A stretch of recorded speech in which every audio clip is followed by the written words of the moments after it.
আসসালামু আলাইকুম এভরিওয়ান। আজকের ভিডিওটা হচ্ছে সব চা লাভার্সদের জন্য অ্যান্ড কফি লাভার্স অলসো। তো প্রথমে আমি বলবো আপনাদের চা কফি লাভার বন্ধু বান্ধব ফ্যামিলি থেকে শুরু করে যারা যারা আছে 14 গোষ্ঠীর সবাইকে মেনশন দেন এই ভিডিওতে, তারপরে গিয়ে ভিডিওতে আবার ব্যাক করেন।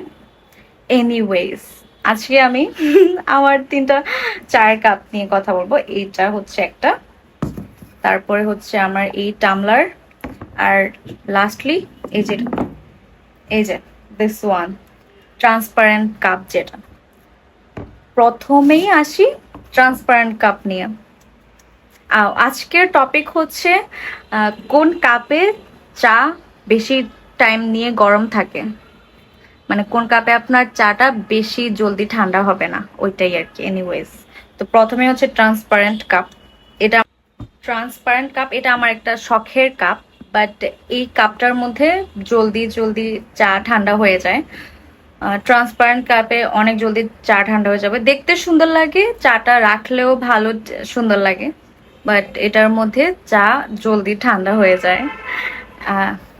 নেক্সট, ব্ল্যাক কালার চায়ের কাপ। এটাতেও সেম থিং, চা জলদি ঠান্ডা হয়ে যায়। তো আপনারা এটার বদলে ওই যে জাস্ট সাদা কালার যেরকম কাপ ওইটাও নিতে পারেন, বা আপনারা হচ্ছে এনিথিং ব্ল্যাক ছাড়া অন্য যে কোনো কালারের কাপ নিতে পারেন আপনার চায়ের জন্য। যদি মেইন থিং, যদি আপনি একটা চা লাভার হন অ্যান্ড আপনি আপনার চা ঠান্ডা পছন্দ করেন না তাহলে। Anyways, next one, last one, আমার কফি টামলার, যেটাকে আমি চায়ের জন্য ব্যবহার করি।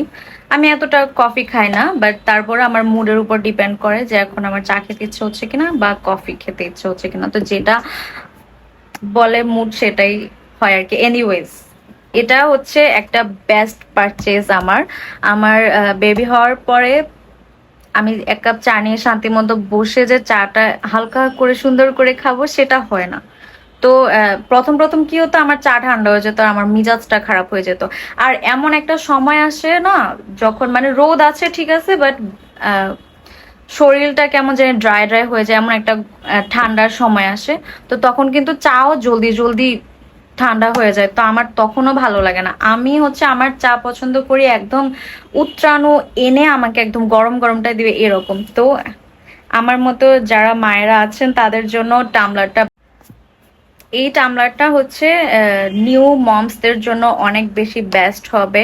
এটার মধ্যে মানে আপনার যদি গ্রিন টি খান বা ক্যামামাইল টি অর যে কোনো টাইপের পানীয় আপনি এটার মধ্যে অনেকক্ষণ ধরে গরম রেখে খেতে পারবেন। তো এটা আমার কাছে মনে হয়েছে যে একটা বেস্ট পারচেজ। আর এটার মধ্যে হচ্ছে গ্রিন টিও একটা এরকম টিউব দিয়ে দিছে, যে গ্রিন টির যে স্যাশেটা আছে ওইটা ঢুকিয়ে রাখলে তখন পানিটা জাস্ট এটার মধ্যে রাখলে গ্রিন টিটা ইজিলি হয়ে যাবে আর কি। আর এই জায়গাটার মধ্যে একটা ছিল, চামচ ছিল, ওটা এখন আমি কোথায় রাখছি জানি না, পরে পরে আর কখন দেখাবো। এনিওয়েজ, চামচ ছিল, তো এটা আমার কাছে অনেক বেশি ভালো লাগছে। ট্রাভেলিং এর টাইমেও চামচটা অনেক বেশি প্রয়োজন পড়বে এই জন্য। তো লাস্টলি আমি বলবো, যদি আপনি আপনার চাটা অনেক বেশি গরম খেতে চান তাহলে এই টামলারটা আপনার জন্য একটা বেস্ট পারচেজ হবে। ভিডিওটা কার জন্য কতটুকু ইনফরমেটিভ আমি জানি না, বাট আমি অ্যাজ এ চা লাভার আমার কাছে মনে হয়েছে ভিডিওটা অন্যান্য চা লাভার্সদের জন্য বেশি ইম্পর্টেন্ট হবে। আমি জানি না এটা কোনো হাস্যকর টপিক কিনা। এনিওয়েজ, তারপরেও বলছি, আপনার চা লাভার যারা যারা আছে আত্মীয় স্বজন থেকে শুরু করে সবাইকে এই ভিডিওতে মেনশন করবেন, আর যদি ভালো লেগে থাকে আমার ভিডিওটা শেয়ার করে দিবেন। আল্লাহ হাফেজ।